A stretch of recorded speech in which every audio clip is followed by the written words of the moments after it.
Okay. Hello, everyone. Welcome to the February 14th Board of Education regular business meeting. We have to call the meeting to order. See, I'm all thrown off with the food tonight. Apologies. Can I have a motion to call the meeting to order, please? So moved. Shanna, second. Charlie, all in favor? Aye. Please stand for the pledge. I pledge allegiance to the flag of the United States of America and to the republic for which it stands, one nation, under God, indivisible, with liberty and justice for all. All right. And can I have a motion to approve the agenda, please? So moved. So moved. Linda, second. So moved. Mike, all in favor? Aye. Aye. All right. Now we have our student liaisons.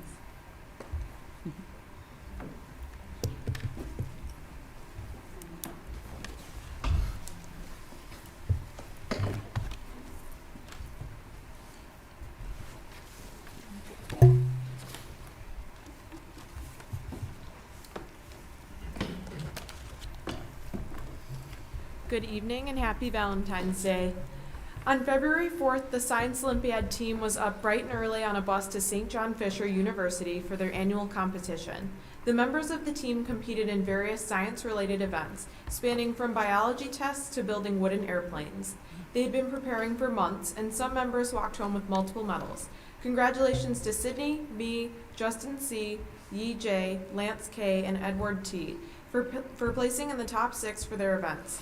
It has been a wonderful year, and we wish our coach, Mr. Brinko, well, as he retires from his final season as leader of the team. On Wednesday, February 8th, the Math League had their final monthly competition of the season. Students competed in categories consisting of logic and set theory, factoring, circles, functions, simultaneous equations and determinants, and transformations. It was another successful meet, as 21 members competed, earning a total of 88 points. Schrader was one of 19 schools that competed countywide, placing 7th in the county and 3rd in their division. Congratulations to Jacqueline H. for having 2 perfect categories, David Y. for having a perfect category, and both for earning double-digit scores. There will be a fun end-of-the-year celebration with pizza and snacks on March 23rd after school.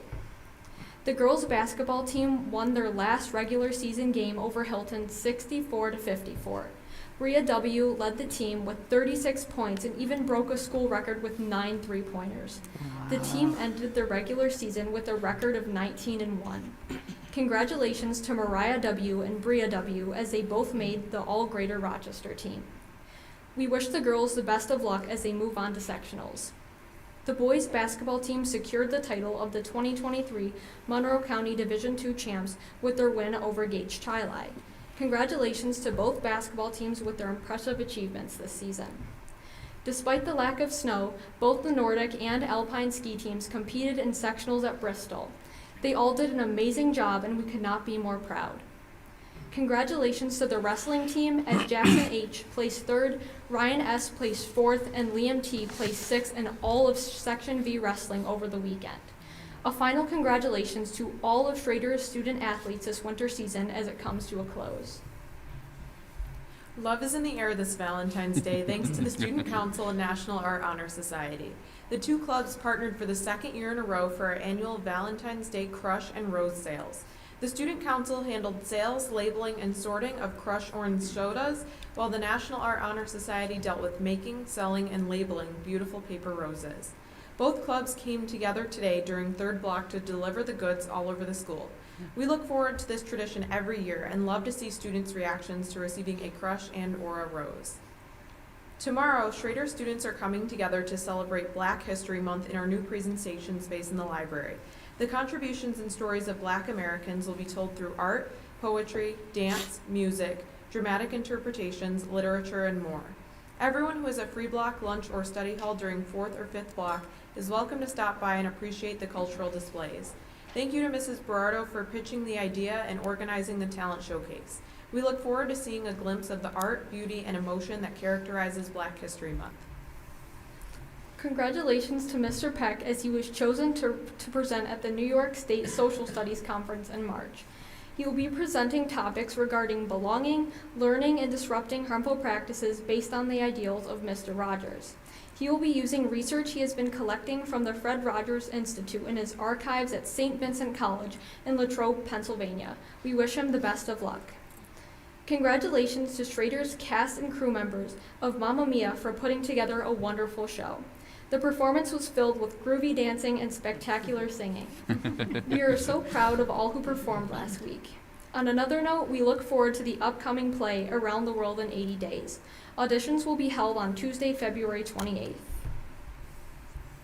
The past 2 months have been big for our art students, as various works from Schrader artists have not only been featured in the annual RIT Art Showcase, but have also been awarded by the Scholastic Arts. More artistic talent from our Warriors will be coming soon, as March is Youth Art Month, and we are planning on doing a collaborative mural with all of our clubs to celebrate. That is all for this month. Thank you so much. Thank you so much. Happy Valentine's Day, everyone, to those of you who celebrate. I hope that you had the time to love on those you care about and enjoy the sunshine. As we are in our second semester, students are greatly encouraged to join clubs because it's not too late. And to encourage more students to join, late buses are available Monday, Tuesday, and Thursdays after school. Speaking of clubs, the ASL Club meets weekly on Tuesdays from 3:20 to 4, practicing the alphabet and basic communication signs in room 207. The CARE Club has also had an eventful year with completing You Rock Rocks, painted beautifully and delivered to our amazing staff members. They have also made posters for Red Ribbon Week, stressing the importance of living a drug-free life, making Veteran Day cards, Thanksgiving cards, and New Year's Eve cards to the seniors at St. Anne's Nursing Home. They have also even made tissue paper flowers to give out to seniors at the Maplewood Nursing Home. Students can volunteer during lunch blocks. Chess Club meets every Thursday from 3:15 to 4 in room 310 for a battle on the board. Earth Club will be meeting in room 205 every Thursday, where they are currently planning for Earth Week. Next, Dream Club will be hosting a poetry night to celebrate Black History Month and Black Joy on March 2nd.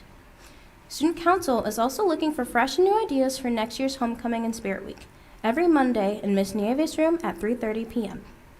Titans and Dragons is rolling along every Monday after school in the North Cafe. New members are always welcome. Mathlete concluded its mathematical season, leading the way for Thomas Titans with strong performances from Forrest L. scoring 7 points and Sanja B. scoring 6 points. Great job, Mathletes.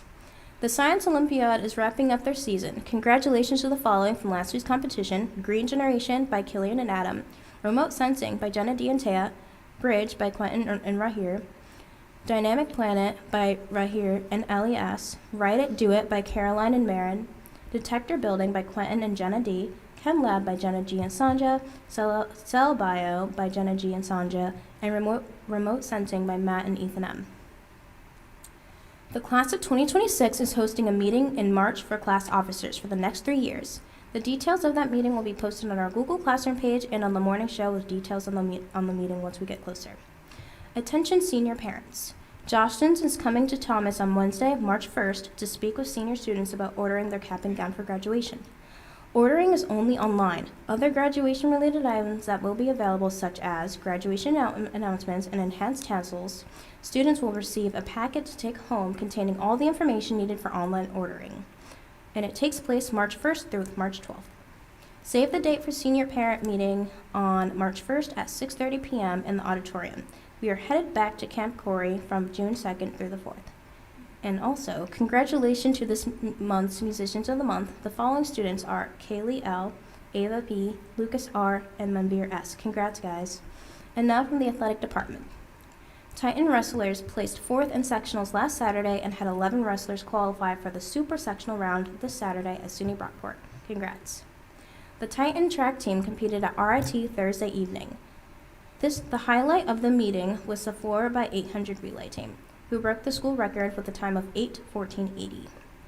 The Titan cheerleaders took 4th place at Victor this past Sunday. Thursday evening, the cheer team competed at the Division II Monroe County Championship. They took 2nd place overall. The team will compete in the sectionals next Saturday. The Titans bowling team both beat Tuesday evening. The boys won 5-0 and girls won 3-2. The Titan bowlers also took on Victor at Roseland Ball Thursday. Both the boys and the girls lost 5-0. Despite their losses, both teams had some pretty good scoring.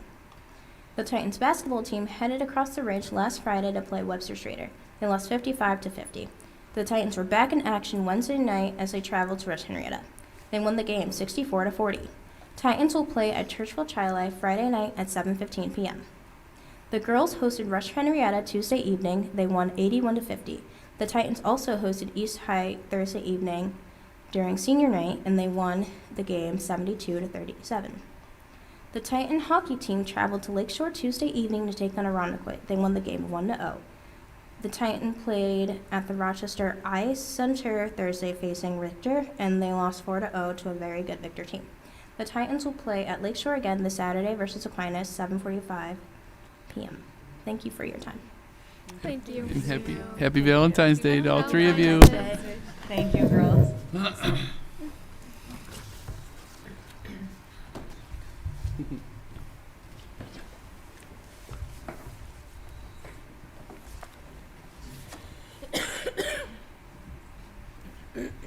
Hi, Joan. I know, he's still gonna try to throw me off, because I'm so stuck, I'm so used to every time I change it, it asks me to change it. All right, I told you I'd bring props. Craig John, that was so funny. Oh, Oh, Yes. yay! That's Yes. great. They were Great. And Becky, you are right. Trying to make it stay. Turn it around, Joe. Turn it around. It goes in the little. But it blocks. There you go. There you go. We got it. We got it. All right. Okay. Hello, everyone, and happy Valentine's Day to all those who celebrate as well. Our safety, as you know, I always start off with that, and we are always so thankful to TJ Milliman and all the conversations that are had to keep us safe everywhere, in each of our schools and on all different levels. Oh, you're okay. Okay. I think so. Okay, our elementary schools. Our kids are celebrating 100 days of school. It's been marked, it's been noted, it's been celebrated. The really cool part to it also is our first graders do a lot of celebrating with 101 Dalmatians, and they dress up as the dogs. They also had a great reading of The Color of Us with their reading buddies. The whole school made hands that represented them. It is a very neat book. If you haven't read it yet, please do. It is awesome. And I was showing it to the high schoolers. They loved it as well. The whole school made hands, and they will be using it to make a mural. Michelle Craig at Plank North brought the third graders to Northern Hemisphere, where they were able to experience gymnastics, not just in gym class, but over at an experience that many of them have not had yet. They had some things they could explore and some other things where kids will probably go and be bringing their parents. State Road, Snow Dude. They practiced and was Jackie, Kim, Erica, Fran, Isabella, our kindergarten teachers, with the librarian Andrea, put on a winter-themed songs to Snow Dude. Not only did they use dance moves, but even sign language. Families were invited to watch. Our K2 at Plank South had Grace and Grins. It's a puppet show with disabilities, whether you could see the disability or you can't see the disability. They had a great chance for kids to interact with the puppets, ask questions, and see on their level what they're safe. We all know from the mouths of babes. We moved on to our middle schools, where plants have a way of putting energy into everywhere. Spry dissected the flowers, and they had such a great batch they were able to see and label all the parts. Willink Ski Club, feel bad. The weather hasn't really cooperated. So sometimes the 97 students and the 9 volunteers have been making 6 weeks of safe and happy fun, sometimes in the rain. The kids, it doesn't matter. There are some students, they were skiing for the very first time, and some students who have been skiing since they've been born. All were welcome, all joined. And as Lauren said, we still invite kids to join clubs, no matter what schools. Our high schools, as well as our liaison said, second semester has started. For our seniors, we go through a collaboration among different bargaining units and people across to help those seniors who might have goofed along the way to see and get them back on track. Help them reach that finish line. Our WTA member fun. Friday was flannel day. And we got a little competitive. They haven't released the winners yet because many photos have been put in. Our students were very helpful in deciding what flannel should be worn and joining in. As well as the swag for our flannel day, we also have our Titan Scholars, our sports, and many other clubs and musicals, as well as Model UN, putting out their clothing, helping fund their clubs. To our exec board, our PAC chair, Zach, has quite the voice, and he continues to engage people. Our EDI, Candace Lucas, continues to update our Google Classroom with great resources and lessons that people are doing across the district. Our Oak Tree nominations are in. The committee's got a big job ahead of them. Our professional development, our CTLE is working hard, and discussions about flipped conferences are being brought back to the surface. PTSA, the Luminary Walk is the talk. WTA cares. Thank you, Mr. Craig Johnville. The first time I started to write this report, $3,995 was donated. When he finished 2 weeks later, $6,755 has been donated on behalf of the WTA. And thank you to many of you who did your donations. We appreciate it. To end on Valentine's Day, I wish I didn't have to end it this way, but it is a beautiful letter written by the Turkish Society of Rochester. Good morning, Willink. Thank you for your donations to Turkey as they battle the aftermath of a horrific earthquake. The volunteers at the Turkish Society were stunned at the amount of supplies the Willink collected in a very short period of time.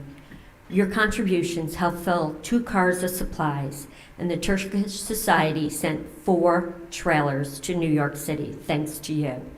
It will be shipped directly to Turkey. On a more personal matter, my fiance's family would like to extend their appreciation for your generosity. Watching them grieve the loss of hometown has been nothing short of heartbreaking, but when they saw your donations and what you did, they were left speechless. So grateful to work alongside all of you. Thank you for your generosity. Wishing you all kindness, health, and peace. Thanks, Joni, and happy Valentine's Day. Moving on to the superintendent. All right, time for campus news. So as I'm going to begin here, if the 4 of you wouldn't mind coming up, and I'll introduce you guys as you come on up, and I'm going to start my report. So first of all, again, happy Valentine's to everyone in our One Webster community, and hope you all have enjoyed this special day with loved ones. And I want to begin my report with an invitation to our One Webster parents and guardians to attend our family engagement conversation tomorrow night at 6:30 to 8 p.m. The event will happen right here at the Professional Development Center on the 2nd floor of Spry Middle School, and is an opportunity to chat with Executive Director of Family and Student Engagement and Inclusivity, Dr. Robert Chawell, right over there. And you can submit questions to Dr. Chawell in advance by visiting the district's website.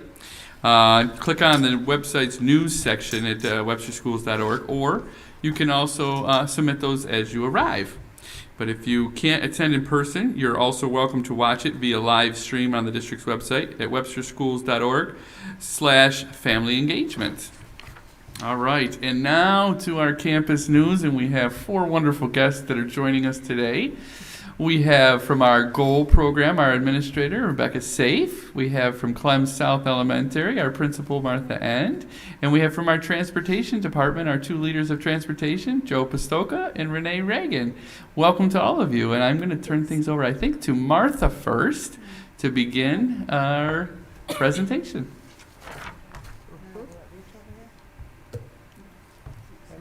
Can you see it all right? Okay. All right. There we So go. thank you for the introduction. Can you hear me through here? All right. I'm Martha End, and I'm the principal at Clem South. I'm happy to be here to report on behalf of all of our elementary team and on Valentine's Day. Feels festive. All right, so this evening I plan to talk to you a little bit about some of the recent training that a whole group of us in the district have received through our Midwest PBIS. So it is related to Tier 2 training, or MTSS, and I'll show you some visuals so that you have a reference point for that. We engaged in this learning digitally a few weeks ago, and it really sparked some excitement in our elementary schools, and so I'm going to share with you some of the work that's being done there. So this visual is one that I like to look at when we think about what MTSS is. It stands for Multi-Tiered Systems of Support, and we look at that through the lens of both academic and social emotional competence. So our systems, data, and practices when working in alignment are hoping that we're producing those amazing outcomes. So some of what I'll share with you tonight will be examples of those systems, the data we use to work within those systems, and then how we refine our practices. So as a group, we've really spent a lot of time thinking about MTSS as this layered support. So you'll see in the triangle that Tier 1 is that bottom layer. That's the foundation for everything that we do. So last week I was lucky to have many of you come to Clem South, and we spent some time looking at what that Tier 1 support looks like. Focus more on that PBIS, that positive behavior intervention side of the triangle, and social emotional support. And we spent a lot of time looking at morning meeting, which was exciting. It was. Yeah. We got to join The in. kids on behaved some of very that, well. so it's wonderful. They were very on. This is So worth it. you'll see, this is the same visual, but just some examples of what does Tier 1 look like for PBIS. So in our elementary schools, these are some common things that you'll see in all 7 of our buildings. Morning meeting, common care expectations, so we use similar language around our care attributes and the expectations, and then the social emotional learning lessons. We would expect, and you'll see over to the left just kind of what those percentages mean. We deliver that instruction to 100% of students, but through that training, they really got us thinking about that. About 80 to 85% of kids we would expect to respond to that Tier 1 training, and then we layer on support when support is needed. So what does that look like? So the Tier 2 training had us thinking about what is it that we do at elementary school when kids need an additional, or I like to think of it as that, an additional dose or a higher intensity. So we learned a lot about this process called check-in and check-out. So some of us are implementing that in our elementary schools, and some of us are using our own version called care coaching because it sounds cuter, but it is in essence still check in, check out. So going back to that original visual, and we think about what data that we're using. So we use a whole slew of data to determine how, who needs Tier 2 support, but student surveys is something that many of the elementary schools started to implement this year. And so they use the student survey data to identify students who may need an additional connection with an adult. This is a picture from State Road. This is morning meeting. And just even when we're identifying students, it's not in the absence of our Tier 1 practices. So this is an example of what, morning meeting may look like. It may be some reteaching of things that are happening, or reinforcement of what's already happening at Tier 1 in their classroom daily.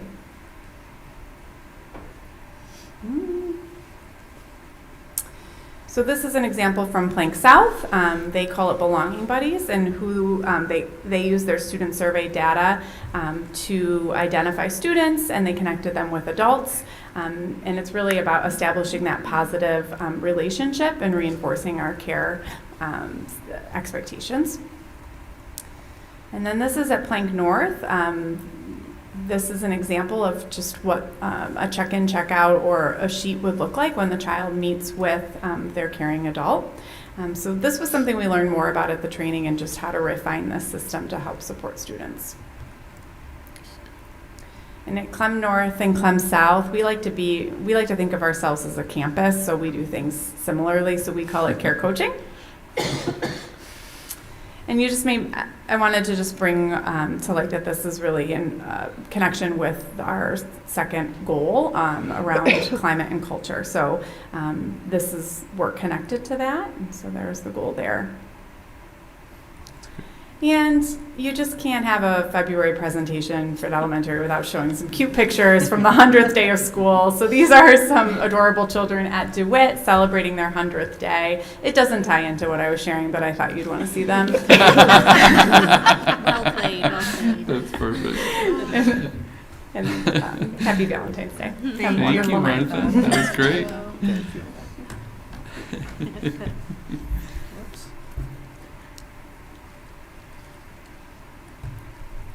So I've got a lot of stuff to share for all the programs in the secondary buildings, and I'm going to start off with Willink. Thought this was one of the coolest pictures I've seen in a long time. Brian Powers, principal at Willink, shared this with me from their Glow Night dance, and I actually mentioned it to my goal freshmen, and they're like, "Oh, I remember that. That was so cool." So, Mr. Powers also highlighted Mrs. Prinzy's work that is working towards the building goal. Okay, and they are working to progress through their standards, but they're doing it by using real life skills of using sales tax and figuring out discounts to meet that standard. Director Chris Callahan from Owl Middle shared these great pictures. The one in the middle is my favorite. It was so cute. But wanted to share that they really had a great time with Dr. Chalwell and the pizza party that he attended with the Owl Middle kids. And the kids actually planned and ran a cocoa bar for the program. So it was their idea, and they put it all together. And Mr. Callahan also wanted to make sure that you knew that they are working great through their academic goals as well at Owl Middle. Now, I don't know if, I thought I was on the Thomas one, but we're on Thomas Owl. Director Ari Hilaris did show some of the progress towards their goals of including marginalized groups into their decision making, and one of the things they did was to give their kids some voice and choice in their electives. And one of the biggest ones is this page to screen elective. They love it. So you see The Lovely Bones, the To Kill a Mockingbird. They're looking at the books and seeing how they translate those into movies and how effective it was. So they also took a field trip to iSmash. I might need to go to iSmash. They get to smash electronics and those kinds of things. They let out a little frustration. And they did translate that field trip into a lesson on windshield fractures for their forensics class. So it was a great success and a great connection to the instruction. Now, Lauren W. took all my thunder on the slide, I'm going to be honest. So you just get some visuals from what Lauren already shared with you. So really the focus this month for Thomas Titans is their after-school activities. So a nice long list of things that are going on, and I was going to focus on the thing on the lower left side, which were those tissue hearts, but Lauren did that for me. And so they are going to Maplewood Nursing Home and doing some great work through all their clubs over at Thomas. Spry Middle School, Principal Jim Bear showed some great pictures of those beautiful children at their 8th grade semi-formal. Okay. Also their Care Students of the Month and some of their displays for Black History Month, but wanted to make sure everybody saves the date for the surprise charity basketball game on March 3rd. $5 donation, but all the proceeds go to the Willing Domestic Violence Center. So a great cause and a great activity there for Spry. Okay, Schrader, once again, Audrey. Thunder. But Mamma Mia was definitely a great success with sold out shows. It was a dance party to end all dance parties for sure. I don't think though the county champs for cheerleading did get mentioned in the liaisons report, so they're up there at the right. The Black History Month showcase tomorrow was mentioned, but I think might have left out the fact that Rochester's own Grammy Winning musician Jimmy Highsmith Jr., also an educator, is going to be at the showcase as well. So that's a great addition to that information. Already did the art kids at RIT as well, but there's some examples of their work and some of the key winners for the art students from Schrader.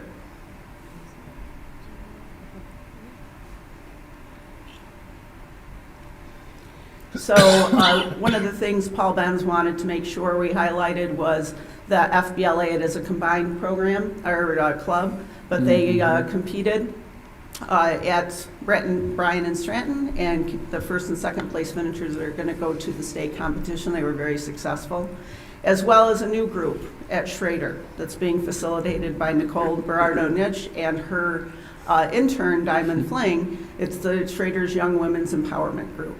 And just a great messages. They are putting up things around the schools so that people can learn more about the club, but also what the types of things they'll be talking about. So it is a great addition to what Schrader's been doing.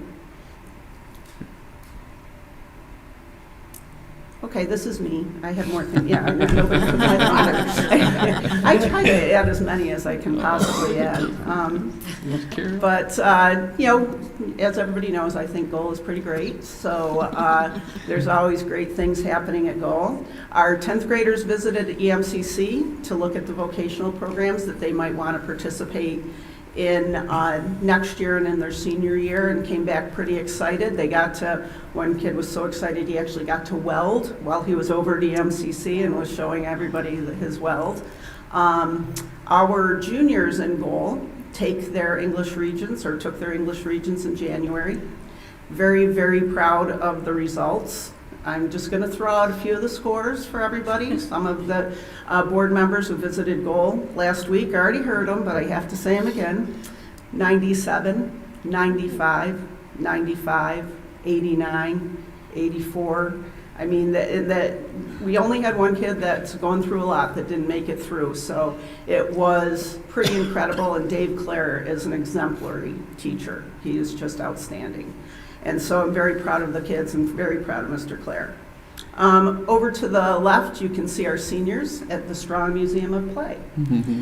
We went there to take senior portraits. We had great help from Patty Cook, who's a counselor at Schrader, and her daughter.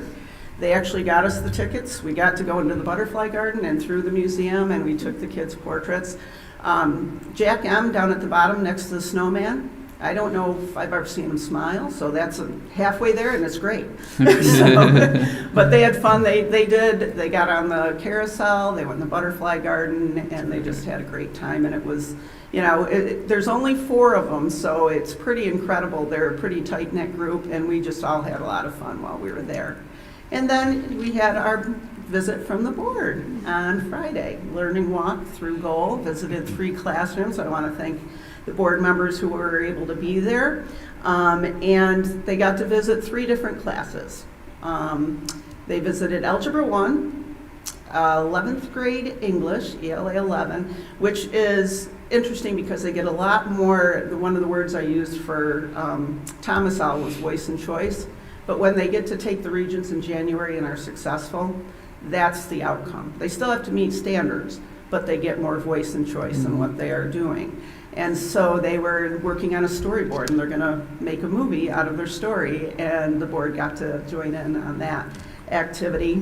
And then they also joined, I believe, the forensics class with so they had spent a lot of time with our 9th graders, actually, that day. But the kids were very, very proud of themselves, and they enjoyed having the board members in, so thank you for that. They did get pizza. I don't know if that was a bribe or not. Yeah, so I mean, it was great, and today was actually great. We made waffles and sausage for the kids. I actually own a heart-shaped waffle maker. Wow. Nobody on my staff can believe it. They're like, that just doesn't seem like you, Rebecca. But so we made them heart-shaped waffles and sausage, and then we had kind of replaced our, the day before winter break, because we had the snow day. We usually would do a cookie decorating contest and all of that. So today we made Valentine's cards for St. Anne's, and we had our cookie decorating contest. I couldn't get this in because I had to get it to Paul beforehand, but they had a great time and they were awesome today. So that's cool. And that's the secondary report. Thank you. Thank very you. much. All right. Joe and Renee? Transportation. Well, good evening, everyone. Starting out here, we're just going to kind of go over our current state in transportation. As most of you know, it was almost a year ago that things started to get torn up. And seeing the picture above as we look at it, that was the way we were. And I don't mean the song, that means the way we were operating. You take a look at that before we get into the new parts of the presentation, and you can see how kind of disjointed we were. It functioned, it worked, but we had challenges. Lighting was a very specific challenge. We had generators with poster lights in order to have drivers able to see to go back to their buses. Traffic flow. Everything had to go in one direction, and it was a traffic jam every time you went down there. Access to building and buses. Getting into the building was fine. The problem was is when people were leaving the building, going back to their buses, they either had to take the long way or they took Alligator Alley. And I don't know if anybody remembers that or not, but it was a narrow 6-foot path that we had alligators hanging on the fence, fake ones, but still. Well, I've got to tell you how it got the name. A tree had come down, and it looked just like an alligator. The tree that had come down, so that's how Alligator Alley got the official name. So, That's great. in addition to the fact, parking for the fleet and parking for the employees, employee parking was at a real premium. We were parking on the road, parking in areas that we shouldn't have been, but we had to. Location of fuel stations. You'll notice that south of the building, there's a little rectangular awning, and that's where the buses would have to line up to fuel, which, when that happened, backed up buses that were coming from behind and created a huge traffic jam. In addition, we didn't have gasoline on site. We would have to come over here to this facility. And snow removal. As you can take a look at it, there's not a lot of place to push snow. So to say that the investment was desperately needed would be a mild understatement. So let's flip to the next picture and give you an idea of what we look like today. You can see the drastic improvement. From the entrance coming in, you'll notice that the employee parking literally almost doubled, which has made a significant difference for not just the employees, but visitors. Parents would come to pick something up that was left on a bus or whatever, there was no place for them to be. Now we're able to do that in a safe manner. As the buses enter into the back, you see the way they're lined up. We have one-way traffic being monitored, so this way the traffic flow is good, and it's safe. That's the biggest thing, because obviously you're backing up a 40-foot bus, you got to make sure that, you know, there's enough space and safety's taken into consideration. The lighting is exceptional. It's not stadium lighting that makes it look like a huge glow, but rather it's an appropriate lighting that lights up the whole area, and Renee and I can tell you we're there at 4:30 or 5 in the morning. It's definitely an improvement. Even the raccoons can see. Correct. Also, in the back end, and I know we'll see that probably from a different picture, Paul, if you want to flip it through, you can see that awning area that's in back of the double row in the middle. That has both the diesel fuel and the gasoline fuel, and when the buses come in, they're able to fuel. They swipe a card, the mileage is put in, and it's automatically downloaded into a system that goes into our maintenance system. So we're much more efficient in how we take care of and do that. And just taking a look at it, you can see that, not much from this picture, but there's open area behind that row closest to the north end. That's an area where snow can be pushed. Into the back end, they can push snow, and off the sides of our parking lot, there's area to push snow. So that was a real asset in the way it was designed. And of course, the drainage. There were a lot of puddles that would be there, and ice was a problem, and when you have the drivers walking out at 6:30 or 6:45 in the morning, it, presented some issues. So we're definitely happy. We're in the final stages of a couple of items on a punch list. It's like night and day for us. So we really want to thank you for the support and the effort, and most of all to the community, because it has made a huge difference. Paul, you can flip through. There's another picture. At the very right-hand side, you can see where the bus wash station is. That's something where after the mechanics do their preventive maintenance, they're driving the buses through and getting them clean. So we're getting the buses cleaned 3 to 4 to 5 times within the school year rather than just in the summertime. So that's a significant help right there. You can go another one, Paul. That shows it from the back side. You'll notice the walk lanes, which account for any buses moving in or moving out, and drivers are aware that they have to pay attention to that, so it's much safer rather than dodging in between everything. Next one, Paul. This is a group that I want to draw some attention to. These are the mechanics, and these are the guys that literally keep the buses going. And I want to draw attention to it because we've all gone through, every single one of us, remodeling phases in our buildings, be it in a school building or wherever it happens to be. And most of us have gone through the challenge of being relocated and working out of boxes and this and that. We talked about relocating them to East Arundecoy. We talked about them having to work in the back parking lot, but with some really good planning with Glenn and the construction outfit, they said we can keep them in there. That was great, but let's not diminish it. It was a challenge. You've got guys with buses in the air, and you've got troughs being dug out to put drainage in that's literally 6 foot from where they're working, concrete being poured, etc., loss of utilities when it had to happen. I just felt it important to acknowledge that they were there and they went through the whole thing, right through the whole summer, and really appreciate the work they're doing. And that's 7 mechanics and Sam, who was our shop foreman. They do a phenomenal job at maintaining the fleet.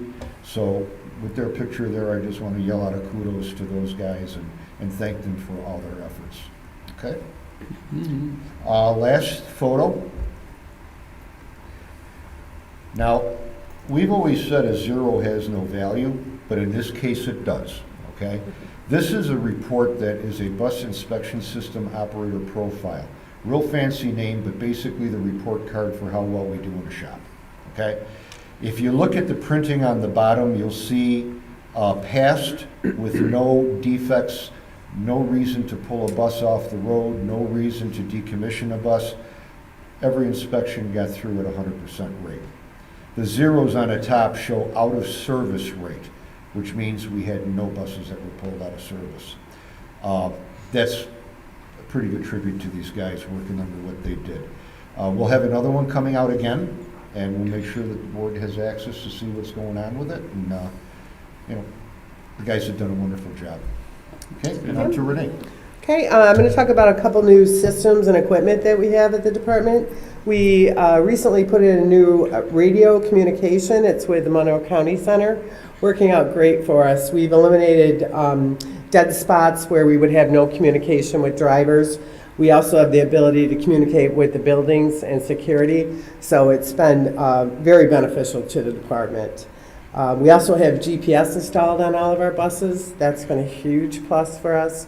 We know the location of all our buses at any time.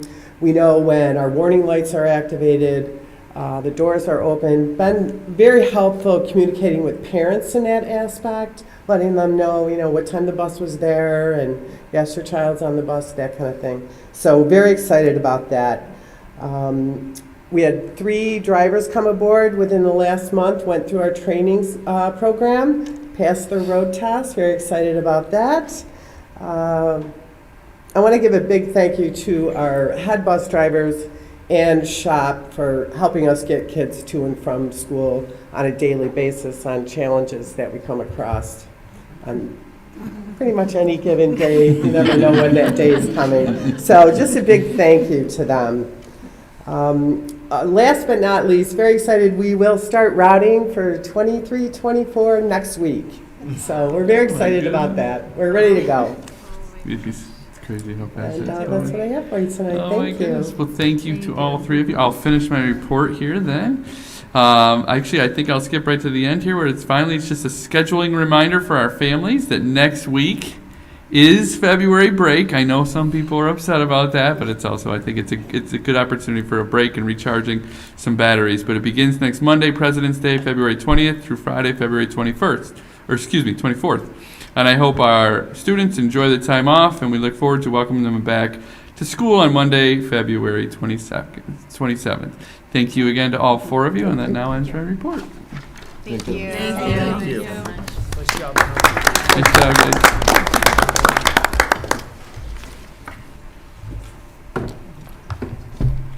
All right, on to our food service report. Right.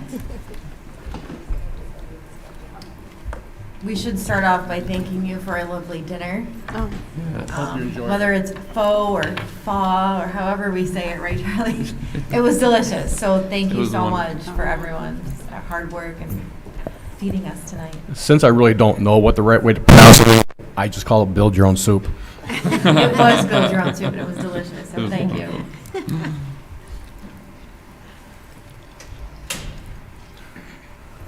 Well, I'd like to start off by thanking you for inviting us to come and present tonight. We always love an opportunity to show off and brag about what we do. We have a great staff. They make all of this stuff happen. I want to introduce, next to me is Kathy Palmer. She's one of our assistant directors. And Alyssa Peters is also an assistant director, and they'll be speaking in a little bit. So today's agenda, what exactly does food services do? It might be surprising, but we actually do more than cook chicken nuggets. And then we're going to talk about what's new for food services in 22-23. Every year we kind of go through not a reset exactly, but an evaluation, if you will, of what are we doing, what can we do better, what do the kids want, what does our clientele want to eat. So food services, when I started in 2011, the only things that would have been on this list were lunch, snack sales, adult sales, and catering. We now do all of these things as well. And just to point out catering, when I started in 2011, I think we were doing about $6,000 a year worth of revenue in catering.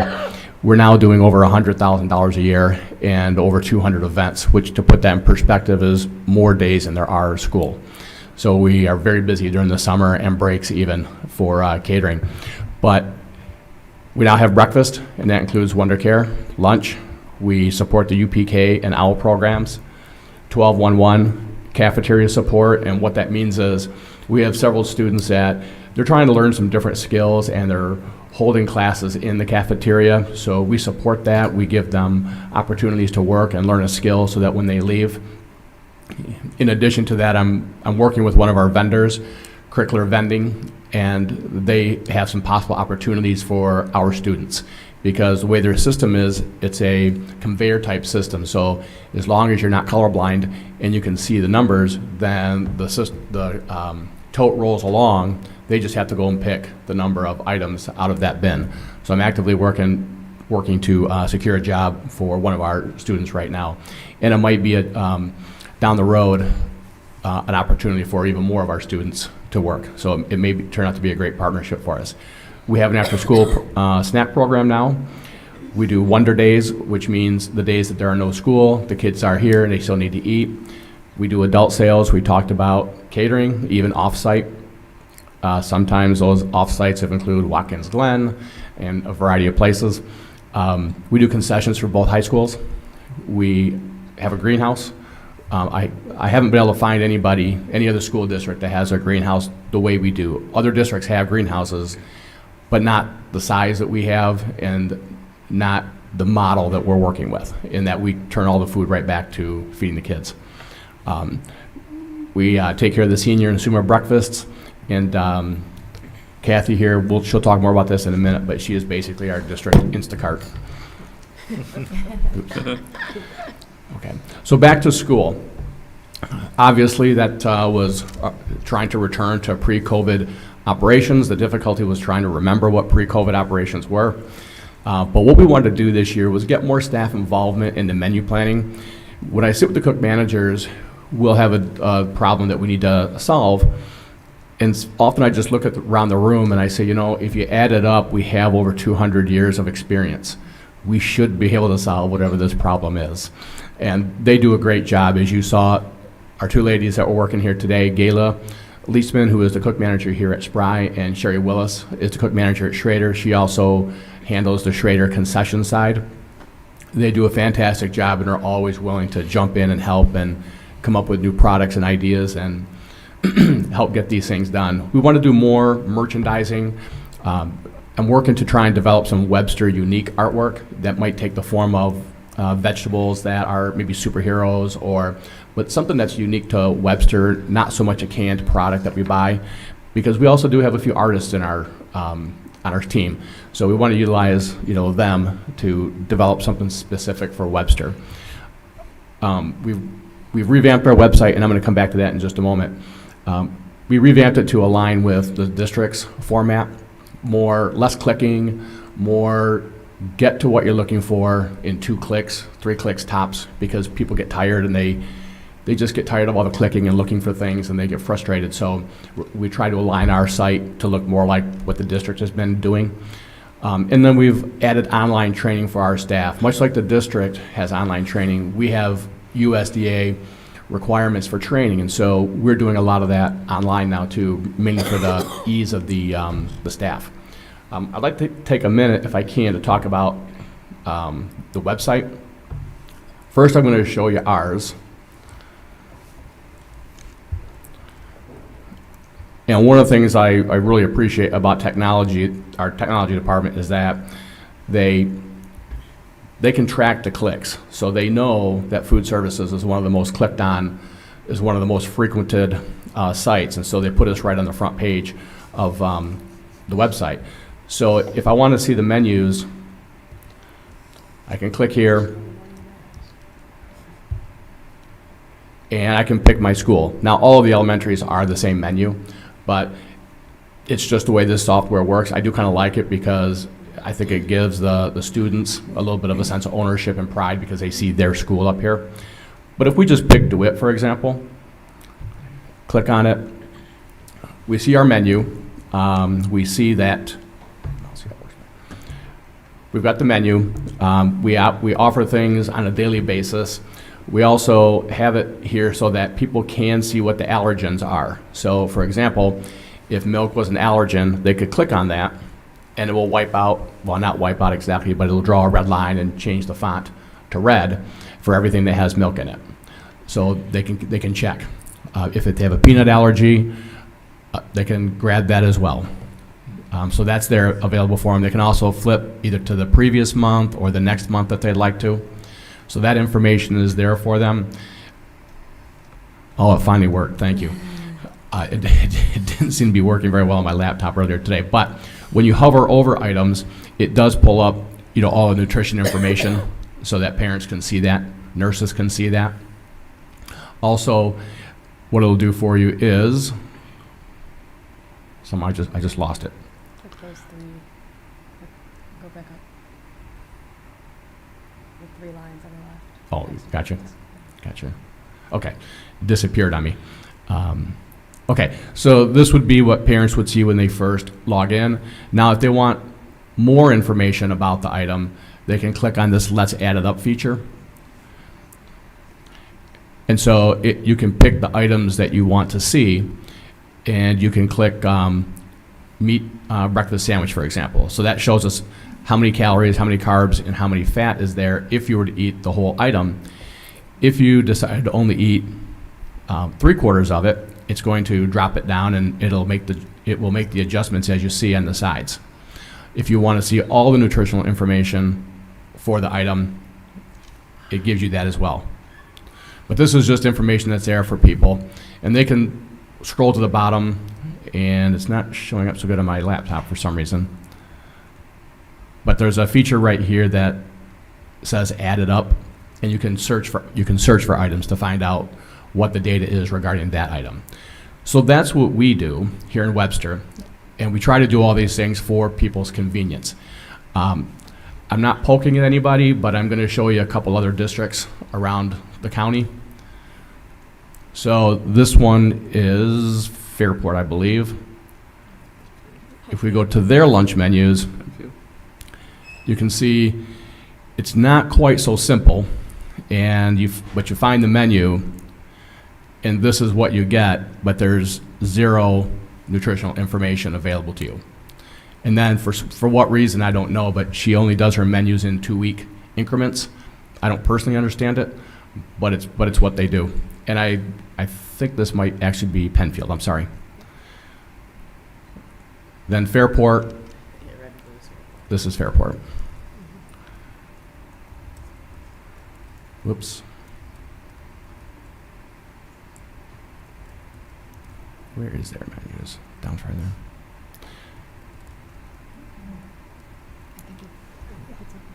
What did I miss?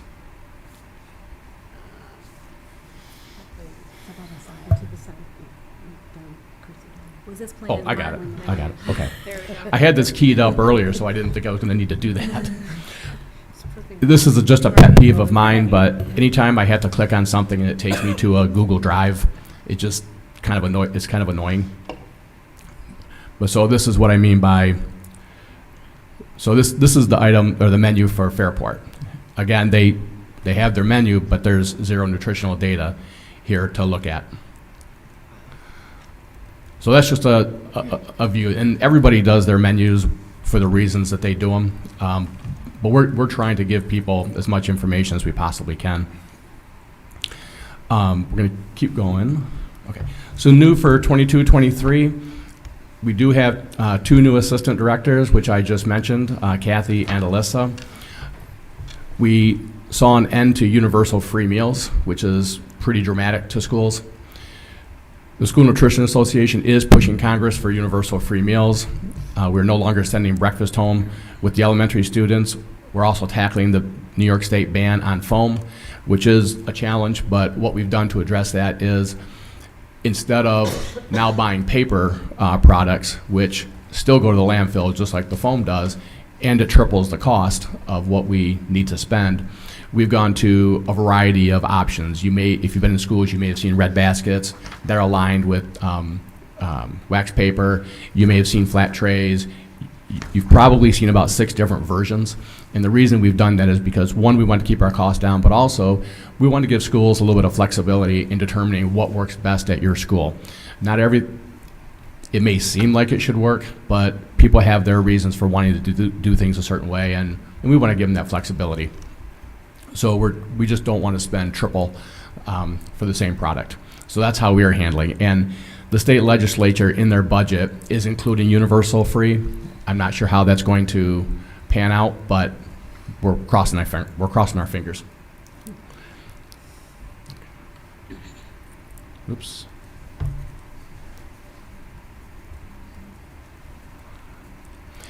Here are some participation statistics, and we used 2012 because that was the year that was the last year before all the new regulations came into place. And by new regulations, if you're not entirely familiar with them, there are salt limitations on sodium, calories, fat, sugar, a whole variety of things that we had to then contend with. So you can see, what our lunch participation was in 2012. We didn't have breakfast, so there was no participation, and we didn't have after-school snack, so again, no participation. And then this was our snack sales, the 3,950. Then we get to 2020, and these are all based on January numbers, so this is just before COVID had hit. So we feel like we were doing pretty good getting our breakfast numbers up. We were getting our lunches back up. We started exceeding, fairly dramatically the 2012 snack sales.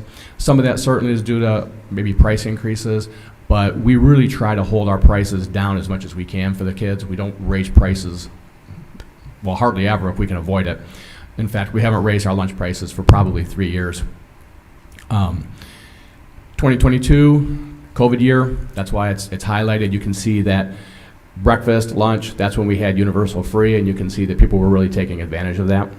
And then 2023, I'm happy to see that our lunch numbers are eclipsing, not dramatically, but they are eclipsing the 2020 numbers for lunch, and we're working on breakfast.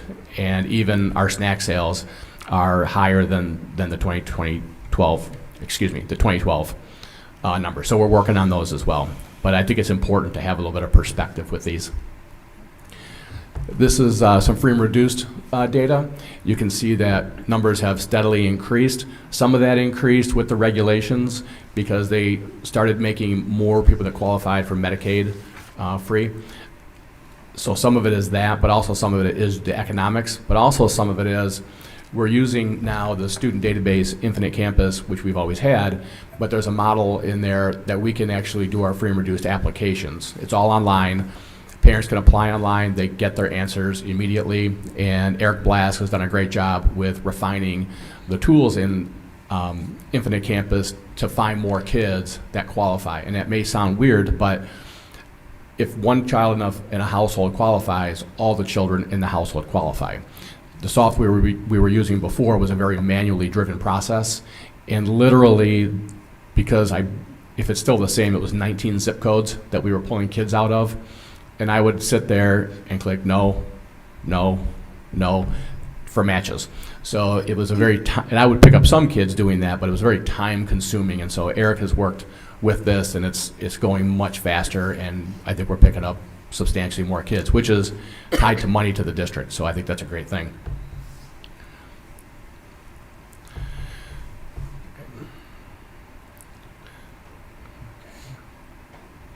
I'm sorry, I must have skipped that slide, and now I'm back to where I'm supposed to be. So I'm going to turn it over to Kathy Palmer. She is one of our assistant directors, and she's going to share a little bit about what she does. Thank you. I just want to reiterate, too, that it's very nice for us to be here with all of you this evening, and we thank you for the opportunity to share what we do for our students on a daily basis. We also split the schools in our region with north versus south. And the purpose of that was we wanted to increase productivity and efficiency for us, making sure that all of our staff's needs were being met. For me on the north side, that includes DeWitt, Clem South, Clem North, Schlegel, Thomas, and Willing. And like I said, we check in daily. Even though we have regions, we still touch base on a daily basis just to see what's going on in each other's region. So if a particular one needs support or maybe even hands-on, maybe an absence there, and we can step in and physically be there to help wherever the need is, which we enjoy, because it's fun for us to be in the schools and work side by side with our staff and also with the students. We really enjoy being out there in the schools. And as far as district-wide catering, that is a lot of fun for me also, and as Mark shared with you, I'm often referred to as the Instacart for Webster, which is great. Part of that is some of our events off-site include like Liberty Lodge and the Arboretum. We've done many meetings and workshops there, which is fun. It's fun to travel around in the district and be out in the community and see everyone. So on-site we do quite a bit, which is great. We do a lot of meetings, we do workshops. Some of my favorite is the superintendents at the beginning of the year. We have a opening breakfast, which is approximately 1,100 staff members. And it's very well received by the staff because it's a great way for them to start their day and get, on a social basis, get to see each other, and we get to see all the staff, which is great, from all the schools. This past year it was at Schrader. And it was so much fun just to see everybody, and they really enjoy that. So it's a fun activity.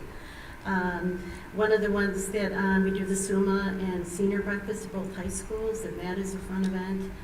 We also participate in the Music Fest. We do a lot of events out at Basket Road, our tutoring center. We go out there.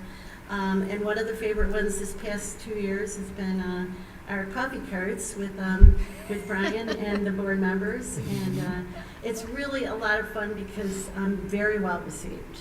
The staff love it.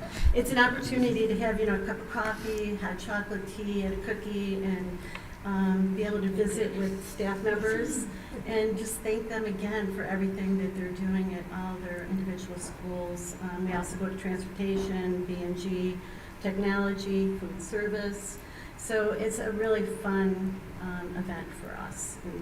And Likewise. yeah, it's Grateful great. for It's you. great. Grateful for you doing that.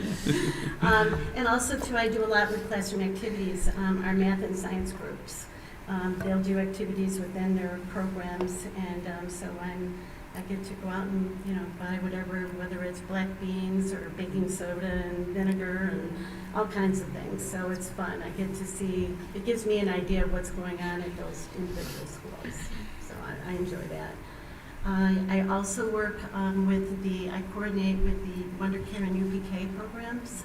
I work directly with the directors there, Erin Burns, Kristen Fenton, and basically we have Wonder Care and UPK at all 7 elementary schools, and we have UPK programs also, and we have 2 UPK at our Schrader High School, which has been a lot of fun because it's fun for us to have these little voices in our building, and this past year we actually had them going through lunch in one of our serving lines that used to be for a staff line. And so now they have their own serving line and they have their own little cafeteria, which is really fun. We like going down to the kitchen at Schrader and hearing all these little voices down there, so it's a great event. We do Wonder Days with Wonder Care. And basically that is any of the holidays or scheduled days off, we provide breakfast, lunch, and a snack for all the programs. So it's a huge help for parents, during the holidays.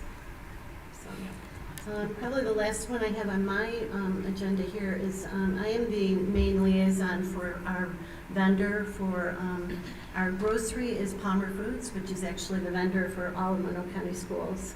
And what we do with that is we have a very good rapport with the brokers there, and she'll work with me and with all of us, and just to identify if there's food items that are the shortage, or there could be a delivery, piece that we need to be aware of, or new items come into it. She, knows what we're always looking for. So she'll keep in touch with me on pretty much on a daily basis with that, and also with our vendors for produce. Same thing. We have, we're always looking for. Alyssa and I work very closely on the menus, trying to incorporate new fruits, vegetables, entrees, and seeing what's available to us through our main vendors. So it's a lot of fun. We have a lot of fun with it. We keep it fun. So, and then we get a lot of feedback from the schools. We have amazing staff, which we're so grateful for. They know their schools better than we do, as far as the audience that's at the school. So we rely heavily from them on feedback to start next month's menu. So it's a lot of fun. And then this past year, I'm very happy that I have a little friend here that is, it's just fun to have someone to do everything with and to be able to share things. And we all meet on a regular basis, and just a little powwow and have feedback, and so we each know what's going on at one of the schools. So, and this is Alyssa Peters. Thanks, guys. So as Kathy said, we split the schools. So I am responsible for the south side of Webster. And as she said before, we really oversee them. We're their point person. Any questions they may have, they call us, and we collaborate together every day. So this summer, we began, as you saw, using a new nutritional analysis software. So I worked with several of our cook managers that we chose to work with us over the summer to learn all about the software. We participated in trainings that the software company provided and did a lot of self-teaching. So once we felt comfortable with that, we then started entering thousands of pieces of data, which took us all summer long. So we entered ingredients, so then we could make the recipes that Webster uses, so then we can build the menus. After we were done with that, we collaborated and created a guidance document to provide a training for all of our other cook managers that weren't involved on the pieces of software that they would need to be using in their everyday jobs. So in my previous job, I was actually a health inspector for the state. So when I started with Webster, I became certified to proctor an exam that's very similar to ServSafe. Previously, our staff would have to go off-site for several days to take the course and exam. Now we do it all in-house. It's all done online. And it really saves our staff a lot of time and hassle, and it saves us money as well. Lastly, I create the menus for all of the grade levels. And this year we're trying many new recipes and ideas, as you saw the bars that we were doing at the high schools. So I work with both the students and our staff to kind of gauge popularity on some of these new menu items and really get their true, honest feedback. I'm going to pass it back to Mark, and he's going to quickly share with you some of the new menu ideas that we're doing in all the schools. Thank you, Alyssa. Thank you, Kathy. So just a few items that we've been working on is things like nachos for the elementary, chicken parmesan, rice bowls. We're testing a yogurt parfait at the elementaries. Sometimes, we think elementary kids like or don't like something and find out we're wrong. So we just try to test these things out, kind of as a pilot, and see what they like. But those are just a few of the items at the elementary. Secondary schools, I think everybody tasted the Build Your Soup Bowl or pho or I don't know. But I think everybody got to taste it. And what we're finding is that the kids, they really like the bars and be able to put what they want on their food. And so kind of the catalyst behind the idea was the toppings are pretty much the same for every bar, whether it's a burger bar, a potato bar, a nacho bar. The toppings are the same. Really, it's just what you're topping is what changes. And so it kind of makes it a lot easier for our staff. And I'm glad they're not here because they would disagree with me. Because even though that part is easier, but because it's becoming so popular, it's not as easy because they're having to prepare so much more of this stuff. So, but we're really happy to see that it's doing well. And these are just a few items on this slide of things that we're doing. General Tso's chicken, those kinds of things are funny because they come in and out. They're really popular one year, and then the next year they're not. And then the next year they are, and then they're not. And the cooks tell me, please take Chinese food off the menu. The kids hate it. Okay. 6 months later, why don't we have Chinese food? You told me they hated it. No, they like it now. Okay, let's put it back on the menu. So it's constantly, just trying new things. So some of these things that we're doing at secondary schools, loaded tater tots, Philly cheese sandwich, rice bowls. We've wanted to I wanted to have more vegetarian options available. We have them every day, but I wanted more really vegetarian specific, if you will. So not a salad, black bean burgers or things like that. We do a hummus plate. So more of those types of things. And so these are a few items that we are doing at the secondary schools. These are a few more. We call it rotation station. These are the various rotation stations that we have. There's the signage that we post up for the kids, and these bars change over every week. And then lastly, just want to talk about a few significant challenges that we are having, which I don't think is going to be a big surprise to anyone. Cost and availability of menu items and paper goods. The supply chain disruptions, they are real, and it's not as bad this year, but I can tell you last year, every week we were trying to figure out what we're doing. We've done some opportunity buys where I'll buy in a big quantity because then I'll be able to just get it straight from the manufacturer. But not every school district has the freezer space that we do, so we're just trying to take advantage of those things when we can.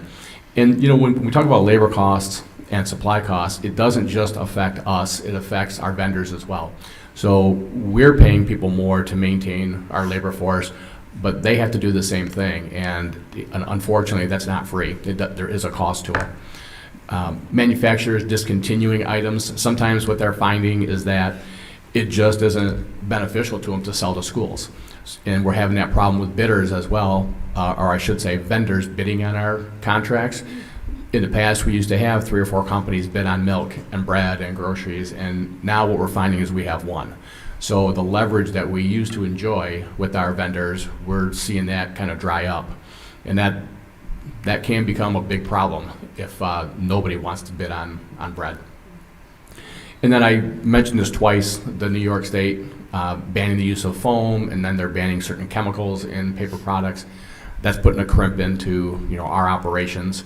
Now the upside is the trash is greatly diminished. So we're not putting nearly the number of foam trays in the trash that we used to. And even before the ban, we were working on that anyway, this plan, and then COVID hit, and then everything just kind of went awry. But that's the end of our presentation. I do want to thank you for inviting us. I do hope you enjoyed the food. And I want to give a big shout out to my staff, all of them, all 53, because really without them, it doesn't happen. And they work very hard every day to try and take care of everybody. And we have a saying in the department, we start every summer meeting, we end with these 2 things. I ask them 2 questions. What are the most important things we're going to do this year? And the answer is feed the kids. And then I ask, what's the second thing? Don't get Mark on the news. But anyway, thank you very much. Thank you. Thank you. We also appreciated our greenhouse visit a few weeks ago, so that was really fun to see, and the tilapia is always fun to watch as well. The kids love those visits, and they love the fish. And I just planted 25 jalapeno plants because we can't grow enough of them for the high school kids. That's awesome. Thank you again. Thank you. Thank you to all 3 of you. Thank you. And to your staffs. Thank you. All right, can I get a motion to approve the food service report as presented tonight? So moved, Mike. Second, Carol. All in favor? Aye. Thank you. Mr. Freeman. We are starting with the November and December treasurer's report, right? Yes. Sorry, I'm just No, you're good. getting settled in here. You have like 7 things on the docket, so. Yes, I do. So yeah, the treasurer's reports first 2 months.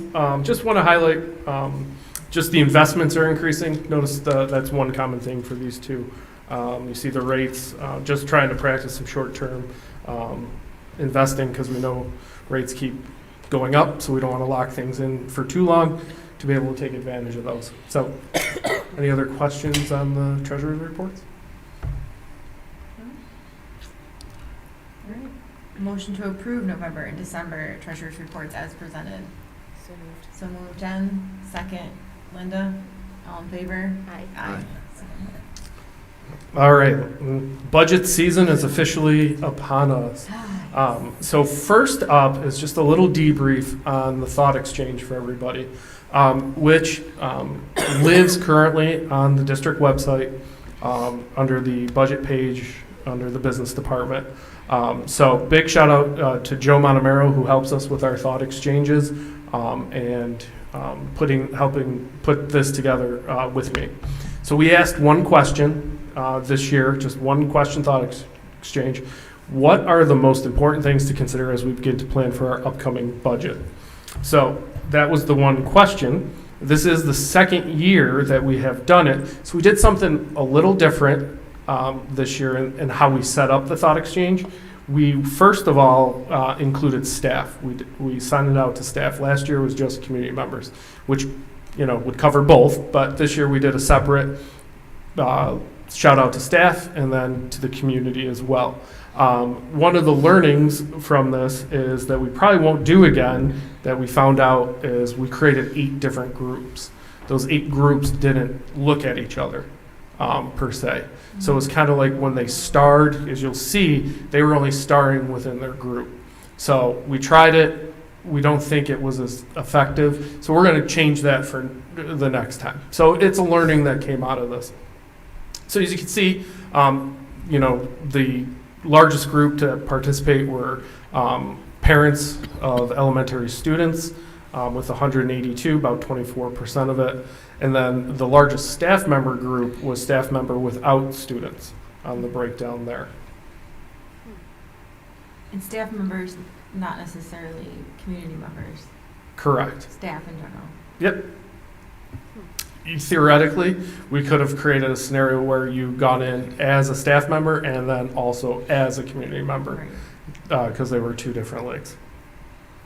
So here's just some of the things of those buzzwords that were keyed in upon as far as smaller class sizes, and you'll see what those top themes were. And so a couple surprises, I think, on the list, but not too many. Curriculum and programming, same as last year, that was up there. Class size, facilities showed up on this aspect, and we'll unpack that a little bit more. But generally the same thoughts as last year. It kept pretty uniform. And then the top themes by star score. This is when we kind of saw like the group within the group talking to each other, of who was starring what, and you see, the employee benefits package and quality teachers and getting quality staff rose to this because it was staff talking, like in essence, talking to each other. So they were, liking each other's comments. Kind of became, a little Facebook group within a group. Like, oh, I like that, like this. I'm in a group for a vacation site. I'm just going to like it because I love all these pictures. So it kind of got a little of that working in here. So, but generally same top themes by star score. So here we summarized some of the most popular starred comments, like around safety, which came up, just common themes of protecting students, making all schools safe, security improvements, so some things to work in there. Student support, supporting the teachers, the students, having enough teachers were some of the highest scored. Talking about the shortage and what's going on with staffing in general.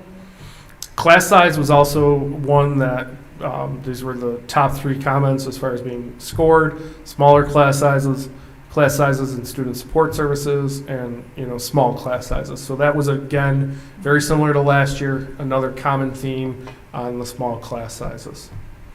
Quality staff, competitive wages.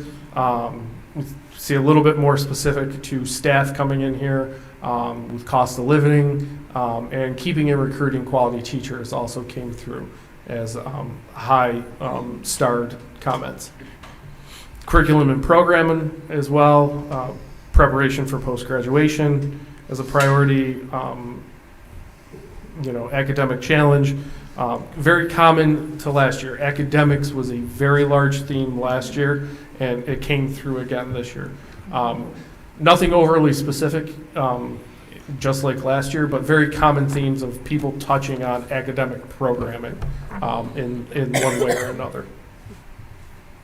And then facilities was surprising, coming off of December, of seeing comments that were liked, especially around a lot of the things that were in the proposal. So just some of the thoughts on that. Air conditioning being one, updated infrastructure, HVAC, inequalities between the schools in the district, which is very interesting because of how many different types of buildings we have. We really only have 3 elementary schools, and then the South and Schlegel, they're in essence identical, and then Clem North and State Road. Every other building is so unique. We got a 2-story elementary school at DeWitt that is composed of a lot more steel and a lot more block brick from a very specific region and time that is unique compared to every other building. So it's this one I wanted to highlight on because it is very, very hard to overcome some of those challenges of our buildings and the time frames in which they were purchased, which they were bought. So as you can see, every time you take a tour around Spry Road, or Spry here, you can see the rings of Webster's growth based on the wings attached to the original W design. So there's a lot of differences, which make things unique, and so thoughts on the facilities there. And then mental health resources came through, not as strongly as in previous years. I think a lot of the work we've done in the past few budgets, adding the FTEs across the district for the 2 years previous, have borne some fruits to this perhaps, where the scores are still high, but they've come down. They're not the 4.4s or 4.5s like we saw last year. And then the last comment, like on taxes, I want to just show there's, how, what are the highest starred, and then the major discrepancies. So side A is reducing the spending, providing great service already, keep taxes down, those get high stars. But then the comments on the other side, respectful and dignified pay for teachers, recruiting and retaining, you see they pull apart there, because the people that gave it low stars on the left-hand side gave it high stars, and vice versa. So, but where do they come together when we look at their common things around this is maintaining math and literacy supports, spending of programs and investments to keep the high regard. And the comment there, good schools are vital to protecting homeowner value. I think that's something that often gets lost, that, quality schools equal higher home values. So some common themes in learning that from this year, open up the thought exchange for staff, which I thought was a good thing. Several reminders throughout the month we gave. We created the 4 more groups. This is our learning opportunity. It siloed the STAR process. I think Joe and I learned that now for year 3. We definitely won't do that. One thing, too, that did come through is participation is down compared to last year in the amount of people responding. It's almost halved, and that's including opening it up to staff. So we got almost 700 last year. I think our total was around a little shy of 400 this year. So trying to figure out what the reasons were for that, because we gave generally the same amount of reminders throughout the month as well. And so we're still trying to, is that a theme now? Like coming off of the capital project vote with low voter turnout, and we see low participation in this, so just want to dive into that perhaps a little bit more on the data side. Community was definitely focused on learning, and staff focus on salary benefits was what came through. Brian, I might have missed it in here, but last year we kind of split out between elementary and secondary, like what key things were important to each group. And I know you talked about it a little bit on the differences, but do we have, like last year, I think elementary was bigger on class size. Right, yes, and that still came through from the elementary side. And the academic side, was that coming through for both groups? Or across the board. Across the board. Yep. Across the board, academics, more literacy, more math. Not as specific. Like last year, we had a lot of, like on the high school side, we had like definitely run more electives, more stuff there. It was more generic this year with keeping opportunities going, some more opportunities for CTE, things like that. So Brian, I looked at this and I tried to figure out why, we're getting low passing marks on our budget and other things. And I looked at the demographics on your first slide, the participation. We only had 5% from the community, and clearly they're underrepresented, right? I got to believe our community without students is a lot higher of our population here than 5%. Yeah, they're 5% of the respondents. Right. Yeah. So unfortunately, I don't think we got a good representation of our community. The people who are voting no, right, probably didn't show up to this thought exchange. And I don't know how you fix that, but you're not going to get their input. So I think it skews the data a little bit. That's just my opinion. Yeah, I mean, it was a low turnout, I think, even from opening it up to staff in general, of over 1,600 total staff members that it went out to. We did not get a lot of staff response either. Maybe people are happy and not worried about it. That's one of the possibilities. We talked about that. Yeah. Should you do a thought exchange on that? Those are usually my lines. But yeah, I mean, I think maybe we go through like the next month or so, and as we go down the budget line and start putting stuff out on the website that people have access to, maybe we'll get some more feedback in that regards, and that might spur a conversation for another thought exchange on a specific topic. The low turnout, I was wondering, because when I was doing this myself, I was like, wow, there's not as much to respond to. So it clearly shows that there's just less people participating. And so if I saw less as a elementary school parent, does that mean I only saw other elementary school parents? Is that what you mean by silent? Yes. Okay. Yeah. So we didn't see everybody's, we only saw our group. Correct. Okay. So like you couldn't go into the other groups and say, oh, I really like that comment. Okay. Unless you were on a different computer. Right? Okay. Just to ask you. Oh. Sorry. All right, that was interesting. Thank you. Yep. Like I said, that's right on the website now, the summary document, and the link where you could look at more of the comments. I just summarized, Joe and I just summarized, the frequent flyers here, the most popular ones for everybody. Brian. Next cap. Next up, everybody's favorite topic, tax cap and the governor's budget proposal. So let's review the formula, going with the cooking theme for this evening. We're going to throw it all into the bowl and see what it comes out with. So here's our major points of calculation. Is our tax-based growth factor. That comes from New York State Tax and Finance. That is, in essence, just changes in taxable property from year to year in the district. Pilots, those are our payments in lieu of taxes. Those balance out every year unless there's a change, and this is a budgeted number. And then the Consumer Price Index, which undoubtedly we'll explain a couple times a year. This is what everybody refers to as the cap, but it's really not a cap because we're in a 9-step formula and it's only one part of it. And that's based on inflation. The law says 2% or lower. So inflation has ranged anywhere from barely over 0 to 4.7 last year, and it's currently at 8%. So the formula automatically goes to 2%. And then pension exclusions, pension change must exceed 2% for the exclusion. Both pension systems do not do that this year when we look at the numbers.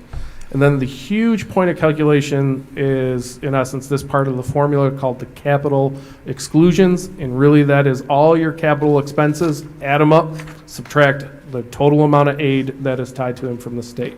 So principal and interest for construction, buses, our transfers to capitals, any energy performance contracts the district has, capital leases that you might have, districts might have, and then our BOCES rent and capital expenditures. Total those up, subtract our building aid with some exemptions, subtract our transportation aid, and then subtract our BOCES aid for rent and capital. Just to look as a point of conversation of how does our growth factor, because this is by far the largest point of increase for all districts. So this is when you see people that have huge tax caps. They're either got something really crazy going on a capital project side, or their growth factor was insane from year to year. Like one year we had a very high growth factor where it made our cap be in the high 6s. So this year the big winner is our friends in Spencerport, because for 1 year they get to count the Amazon plant before it becomes a payment in lieu of tax. So that is almost 5% year-to-year change. So Amazon moved that entire district 5% in 1 year. So we are above the average, slightly above the average of about 0.75% here at Webster. So just see where we are countywide, because it's a huge benchmark. So I believe I have the formula up for everybody. Let's see if I can adjust the screen to get it there for we can all see.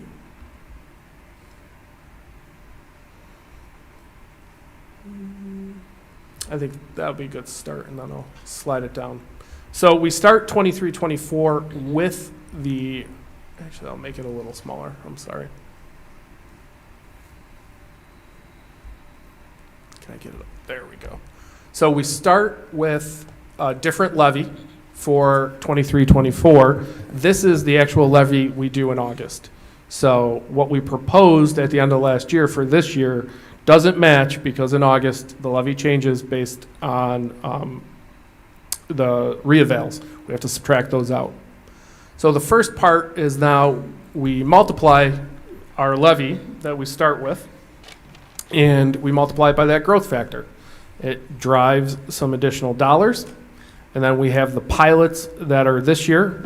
This is a budgeted number, the 1.25. We add those together, and then we get a subtotal and subtract out now at the top part of the formula the capital tax levy exclusions. I've had that highlighted to show you it matches the top part of the formula for this year matches the bottom part of last year's formula. And every year those go hand in hand. So our capital exclusions for this year that we're currently sitting was what we projected last year are identical. So that gets us to our allowable kind of levy. This is our starting point of 115 million. This is now where we multiply by the 2%. If CPI was if the law allowed for it, we'd be multiplying by 8%. Last year we would multiply by 4%, but it's capped at 2%. So we multiply, get that allowable levy growth factor with that. Now the pilots on this end of the formula come off, and then we get to add any expenditures for tort orders or judgments. And what that is if the district is getting sued or has any claims against it from lawsuits that are over a percentage threshold of your entire tax levy, you get to exempt that. But that is a very, very high number. So we'll probably only have zeros here going forward. And then our addition is the capital tax levy we're projecting for next year, which is really just all our debt minus all the aid we get. That is our exemption. We get to add that in. Nothing for the pensions, like I had mentioned on the previous slide, 0. So our tax levy limit plus exclusions for next year is $119,660,801. That is 2.43% increase over last year. But if you compared it cap to cap, it's 1.9. So the way the formula works out, we're actually down 2%. The reason why it's 2.43 is because remember last year we applied a reduction of $600,000 and taxed below the cap by that amount. So if you're comparing, it looks like a larger increase because we're going off of what we actually levied. But if you went cap to cap, it's a below 2% increase. Now on the capital exclusions, just so you could see right here, these are all of our debt pieces. We're adding up all the debt, building debt, bus debt, BOCES, our transfer of capital, add all those up, and then you can see what aid we get. We're projecting building aid to be at $9.9 million. We get to subtract all the aid we got for the water testing, the $9,960, and aid we got for the $100,000 we spent in testing. That's not sarcastic at all. So we get our total building aid, we get our transportation aid, we get our BOCES aid, add those up. So our total aid is about 11.5. The difference between them is the 2.9. That's where that number goes into the formula, right there. I will ask you, as part of this, is to remember this number, 9.9, as we get into the governor's projection in a minute here. Our building aid is way off from what the governor was projecting. This is 99.9% accurate right now compared to what the governor has proposed. So just want to point that out to you. In what way? I don't think. So the governor doesn't know that we submitted forms to the SED for extra aid on December 28th. That was not part of her projections that she just put out because it was after an October 15th deadline. That's the cutoff. So that's why I know we're actually going to get about $2.5 million more than what the governor had just put out on the street and released as part of her budget because of that reason. Can you say that one more time? Sure. So I get it. Sure. And this is going to happen. I'm sorry, Yeah. I really want to understand. No, and actually, I think I'll answer that. I could answer that if you just hold on, because we have to do that with a bunch of things. Okay. So I got a slide for you coming up. Okay, thank you. So questions on the cap itself, and then we could break down those state aid numbers.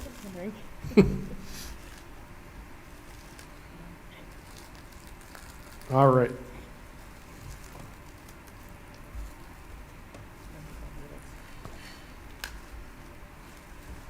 So talking about the state budget, so we're 13% increase overall for the state, 2.7 billion more. The big thing this year is foundation aid. This was the final phase-in year to fully fund the formula. So it started 3 years ago. So it guaranteed a minimum of 3% for all districts. There is something new this year, and I'll highlight that, is there's this set aside for high-impact tutoring. What we know about that right now is grades 3 through 8, small group individual tutoring in math or reading. Could be during, before, or after school, including summertime. Has to be 2 times per week, no less than 30 minutes until the student is no longer designated at risk. And funds shall only be used to supplement, not supplant current funding. This was probably a very unexpected thing because it is very specific proposal to the governor's budget. Like this is very interesting. More to come on this with this set aside. Does it seem like it's kind of the state's way of kind of replacing some of that money that's going away from the federal government? I think it is a budgetary tactic between the governor and the legislature to see oh, I want this, and I think it's going to be a negotiating back and forth type of thing. So, but more to come on that. It was just very unique year to have something that specific in a budgetary proposal. And then the other thing too, all of our expense-based aids fully funds all those formulas, our BOCES, transportation, building, etc. Just to compare countywide of how the foundation aid worked out for everybody, the highest increase was a $19 million jump. The highest percentage was 45%. Our increases were 21%. And $7.6 million. So average increase in the county was 5.7 million. The average percent increase was 23%. So just as comparison to how the other districts worked out for the formula. I will talk a little bit about universal pre-K because this was another huge funding jump that the governor so when you see our numbers, it's additional funding for seats. Each student represents $5,400 allotment. That's what the state gives for UPK. Each UPK student is worth $5,400. Currently, we have 2 separate grants, a little over $1 million in a federal grant and $450,900 in state funding. So there's our total for 284 UPK seats based on this budget number. The budget this year adds $853,200 to the grant. So a significant year-to-year jump. That's 158 more seats with this increase. So why, Brian, why are you complaining about this increase? Well, it really doesn't make sense for us right now. So the grant requires 10% to go to community-based programs. The community-based programs are starting to drop out of the UPK and not want it because $5,400 a student doesn't make economic sense for them. Recently, we've been made aware, like the Y has dropped a couple UPK programs from some larger suburban districts. They just can't, the $5,400 allotment that comes with the students just does not work economically for them. And our district-based classes right now, we have no wait list. We have every kid currently that applied for UPK in a seat in their current budget that is allocated to us. So one of the things this could do, this could be another political ploy. Look, we're giving more money for UPK, knowing full well districts will never use it. So one of the things that we've advocated for already is to increase that per student allotment because there's a lot more we could do with that. Would it increase if we changed hours? We're looking at that because RAP Care is one of the #1 reasons why parents select the community-based partnerships because they might have a younger sibling plus them that stays in one of those placements, till 4 or 5 o'clock, at night. Right now, the district is not chartered to run a UPK before and after school program.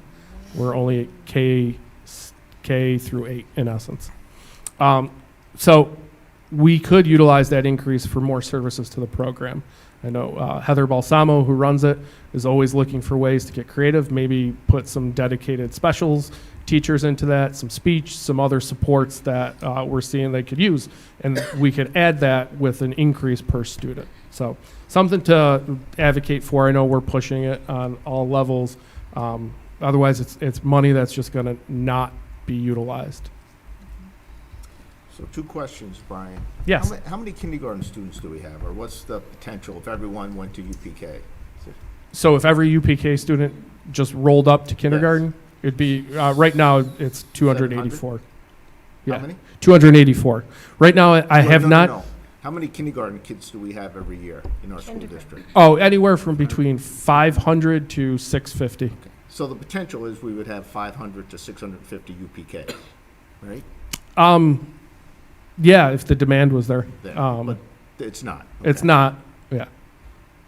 And then, do we have to pay 10% of the budget add of the $853,000 or $85,000 to community? No, the 10% is it's like a pass through. So like of the 153,000 of that 1.53 goes to the community-based partnerships. Okay. So if we don't use it, we don't have to still give 10% to the community. Right. Correct. Okay. Thank you. Good questions. And all right, so other budget items of note, $30 million in competitive grants. Will we qualify for them? There is a new reporting requirement on the data side for UPK. 5 more years of the building level financial transparency reports for myself. And then everybody's favorite topic, an annual submit to SED for progress on implementation of the zero emission buses. Question number 1 is electrical grid capacity. So we'll have to ask our friends at RG&E to answer that one for us. One of the things that, Joe Pastalco, in that design, since we had everything ripped up, we did do a change order for increased electrical cabling to run out to all the light poles, just in case this actually does happen. It's in the ground already. That doesn't necessarily mean that the power from RG&E will actually make it there, or there's a lot more to that than just, we got the wiring there. So a lot more steps. We got to report how many charging stations we have, the workforce training, number of buses we've purchased, and the number of anticipated to be purchased. And then Mr. Swinson's favorite part is the retiree income waiver is extended for 1 more year, so our retirees can work as much as they want. Brian, do you get the feel that with the new reporting for the bus stuff, that there's a level of maybe backlash if districts are not taking steps by that time? I don't know, because right now the talk is everybody's just putting zeros in there. Okay. Yeah. That's what I was wondering. Yeah. Okay. If I could cut and paste, we don't know. It's probably going to be through our normal portal. So I think I can cut and paste pictures of this can't happen type of thing in there and see what happens. Yeah. We'll see what methodology we have to go through for this. All right. So we can look at those governor's numbers, and Carol, I think this will come back and answer some of your questions. I'll blow this up a little bit. So I have the 2 previous years of what our final state aid budget numbers look like. So for ease, everything in blue is probably going to change. Everything in yellow will stay the same. So by that, here's how I mean. So you can see the governor will focus in on that building aid. In the governor's run that was released, the governor projected that we will have $7,127,090 worth of building aid. Now, the governor is beginning their budget process way back at the end of summer and in the fall. So that doesn't align with how the state actually gets the paperwork from us for capital projects. So the state final date to finalize a capital project, so the work we've been doing all along, that we've completed, the due date for that is by December 31st every year. So we submitted for Schrader and Thomas on December 28th. That information of like, all right, here's our final costs. So the state now goes and calculates what our aid is off of those final costs, was not sitting there in the fall when the governor ran the projections for this aid amount.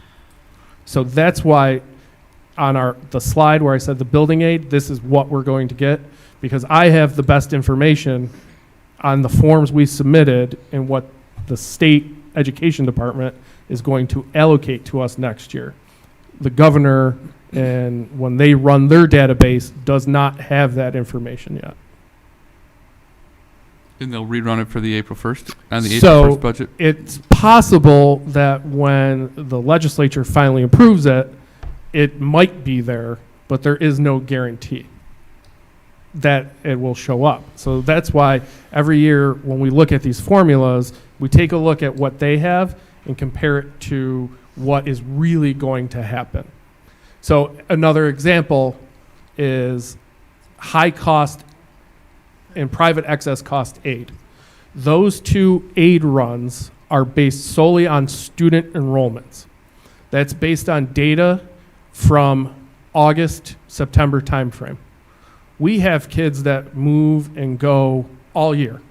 So, you know, the high cost excess, maybe I'll just use round numbers. There's 25 kids in BOCES placements. That's where we're getting that extra aid from. We might have reported, yep, we think we're going to have 25 kids this year. So they run an estimate based on those 25 kids. But how much aid we're really going to get is based on how many kids are sitting there June 30th of this year. So come June 30th, maybe we have 20, maybe we have 35. It varies greatly. So come March, part of our process is, and we've sat through this and done a projection with the student services team. It's like, okay, how many kids we finishing the year with, so we can have a accurate number to predict, because the numbers that the governor has are I won't say fictional, but they're just rough estimates before the school year even starts. Can I ask you one more question? Yep, go right ahead. This is new for me, Yeah. looking at all this. Does this happen all the time? This happens every year. Okay. So, yeah. I Every year. And so the same thing happens with the private access cost. That's aid for students that are like at Hillside, Halpern, you know, fluctuations all the time. It's based on early fall data, but the aid is based on true June 30th reporting. So, you know, at that time, maybe we have 25 kids that are in those programs, but we finish the year with 20. State's not going to give us aid on 25. They're going to give us aid on 20. But the governor's number is based on 25. If we banked on 25, we'd be shorting ourselves money because they're really only going to give us aid on 20 kids. Ryan, when do we receive that aid? The following year. So the kids that we pay for this year are the aid that comes next year. So that's why is this process, you know, when we get into March and we really finalize the revenue side of our budget, we have a very good estimation. We've sat down a few times, probably more than the student services department wants to sit down and say, okay, what are we really ending the year with? Because I have to lock that number in for next year and hope that in May and June, that does not sway with 15 kids just moved in or 15 kids just left. And now we're out that money that I locked in as part of the budget process because we had that fluctuation. Thank you.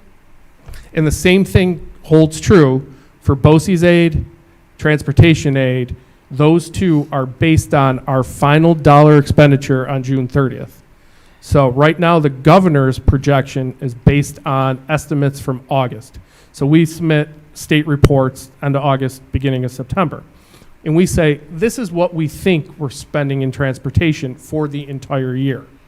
We have to put a number down.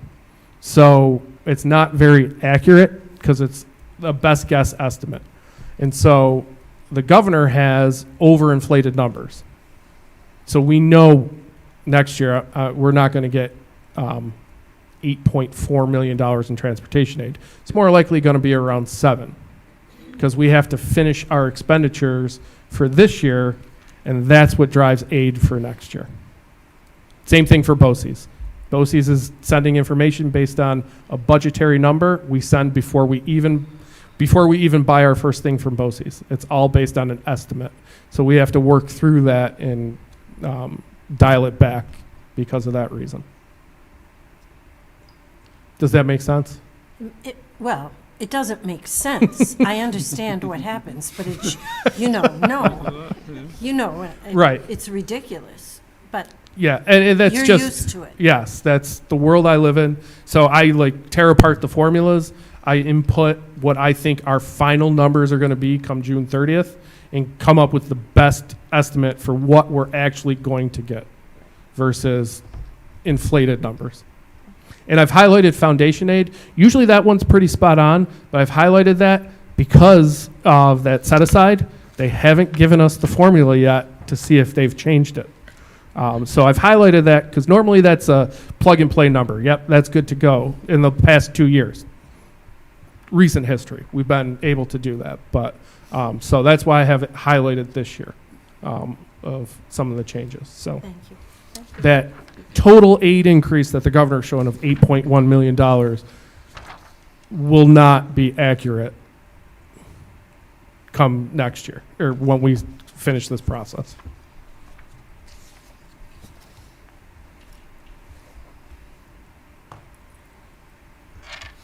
And then I kind of put this on the slide that what we just talked through, just to sum up where these projections come from. And then I also gave you, these are our aid ratios, so of what we get. So transportation, project those expenditures, and then we get about 71% of that back in aid. So those are just kind of a summary of what we just talked through on those areas. Brian, is the state aid the same for a regular gas or diesel bus as it's going to be for an electric bus, or to be determined? That's actually a very great question because I just actually learned last week there is a cap. So let me go back a slide.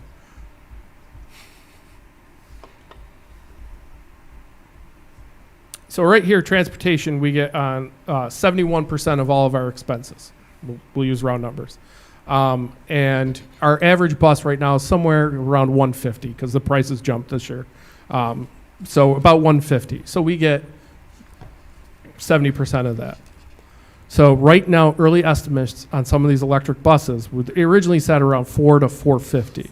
People are getting quotes over $500,000 now for some of these for some of them, because it's supply and demand, and they can pretty much, hey, the state said you have to do this. I'm going to write any number down right here, and you guys are going to have to pay it, right? So we're kind of in a box because we gave away all of our purchasing power on that one. There is a cap on the total amount of about $470,000. So if a bus goes over that, we're only getting 70% back on anything up to 470. Anything over 470 right now is not aidable. So if they come in, you might have $60,000 when it's all said and done. That just gets totally no aid on it whatsoever. If they really want this program to happen, I'd imagine they're going to change that threshold. But as far as on the books for bus purchases right now, that's the cap. So. Thank you. Yeah, no problem. Any other questions? So tax cap, we probably won't meet again. I have to submit this to the comptroller by March 1st. So get that uploaded, and then the comptroller generally publishes that right away because we're all due on March 1st. So you'll see that out there. Numbers will match this unless, I get some new data over the next couple of weeks that totally changes it. But I'd let everybody know that, I had to change this. And so when you see it published, it'll be published before we have our next board meeting. Questions, anything? Open book on budget. Love talking about it. Thank you.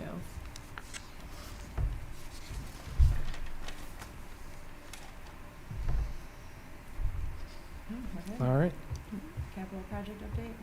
Next up, I just put a little construction report together for you. End is near. See a lot of it being completed.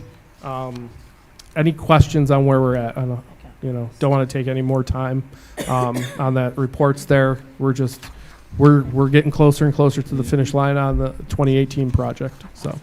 Great. I mean, we've been around to see a lot of it, which has been fantastic. Yeah. A lot of it now, yeah. So thanks. Yep, that's good. The libraries are beautiful. Yeah, the Schrader one is fantastic. Yeah. It doesn't feel like 1995 anymore when I walk in, so that's great. The kids love being in the library, so that's amazing. Transportation resolution. So bus borrowing. You have a resolution there, and my apologies. I missed the upload explaining the purchase. It didn't save. So couple changes with this proposal compared to previous years. So we are buying fewer 66 passenger large buses. Normally our cycle is about 10 big buses, 4 mini buses. We are dropping that down to 5 66 passenger buses this year. One of the reasons is we're right sizing the fleet. We don't have as many drivers. We have more people dropping off, so less need for buses. So we don't need as many surplus. So we're dropping that number down. Originally, we were probably looking at 7 instead of 10. We're at 5 because of the second reason. This year, our mini buses that we had proposed to purchase with handicap wheelchair accessibility were not delivered to us because they're not making that product line. Don't worry, we didn't have to pay for anything. They just canceled the order on us with no date for it ever coming to us.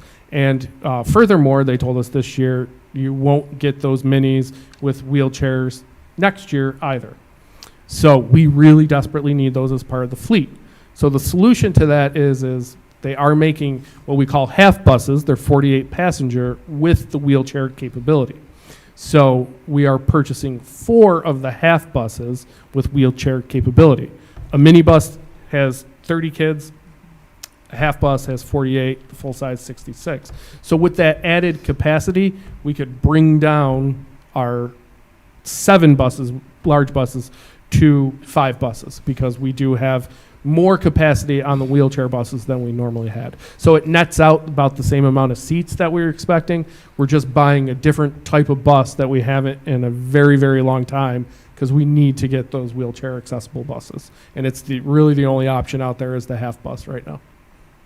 Why are they not doing the mini buses anymore? They stopped production line on the chassis. Oh, on the chassis. Yeah, they're a Ford and Chevy chassis. We've looked at all 3 vendors that supply them. They're just not doing them. First, it was a microchip thing, and then the second was it's just not a profitable line because it feeds into not only buses, it feeds into other heavy-duty trucks that they've kind of scaled back on. So, And so they're just going with these half buses. Correct. Okay. And have we started quoting out any of the electric buses ourselves? Yes, we have. Yeah. Okay. Have you been have that? Are you seeing the same thing where the quotes are like $350? Correct. And most of the conversations are actually we don't even have the capacity to supply you yet on any of them. Okay. So, correct. Well, because we'll probably have to buy, it's going to be sticker shock too, right. at like 15 a year. So this 1.6 million proposition is going to become like a 7 or 8 million proposition. Brian, do we have the charging capabilities for that? We have the conduit pulled, but right now around the county, the experience with the charging stations hasn't been great. So we need to. The first step is RG&E needs to be able to guarantee, which we've had side conversations, like when we were redoing the utilities at the bus garage this summer, the people on the ground are saying, no, they're doing this to us. Like it's not, we'd shut down they see 200 big yellow buses back there.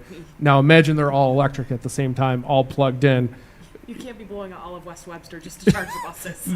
They're pretty much, it would shut down, their expectation is it's going to shut down that area if we plug that many charging stations in. So that's the first hurdle to come over. Second is actually having them available for purchase. So there's a lot of hurdles. Right, the production, we went to that labor relations and they said 150 buses are produced a year in one company. I mean, we have more than that in our fleet. It would take the Right. entire county 25 years. I mean, New York State itself turns over 5,000 buses a year. Mhm. Just our school districts. So, yeah, more to come on that. Well said. Yeah, it is, yeah, so. Roll call vote. Yeah, and this will be roll call. So They're also heavy. The other thing too we're learning is the tonnage weight. So it's got on some of the towns and villages radar now because some of them won't be able to go over the bridges. Because the batteries and stuff are just so It's so heavy, they don't know if they'll be able the to support. government didn't think about that ahead of time before they tried to push this through? I find that so hard to believe. Well, when most of the people making decisions, Don't walk live 12 and blocks breathe. to work in lower Manhattan or upper Manhattan and don't have to drive across a county, don't realize it's two different worlds. So. It is a roll call vote, so we just need a motion to bring the resolution to a roll call vote. So moved, Jen. Second, Carol? Shanna? Yes. Jen? Yes. Linda? Yes. Janice? Yes. Mike? Yes. Carol? Yes. Charlie? Yes. Thank you. Thank you. Thank you. And then last up for me is a intermunicipal agreement between Webster and Penfield Central School District. This conversation started with Penfield before COVID as part of some emergency planning. They approached us for assistance in their emergency planning. They had a new person, I believe, overseeing that. And so they reached out if we would be willing to be a good neighbor and give them access to Schrader should they need to, in essence, leave the high school campus, and looked for a space close enough to them. And Schrader came up and we discussed, and we have space where we could isolate the students in the gym or the auditorium with minimal disruption to our day, and could offer that assistance to them as part of their safety and security planning. So this is an agreement that between both districts to allow for that to happen.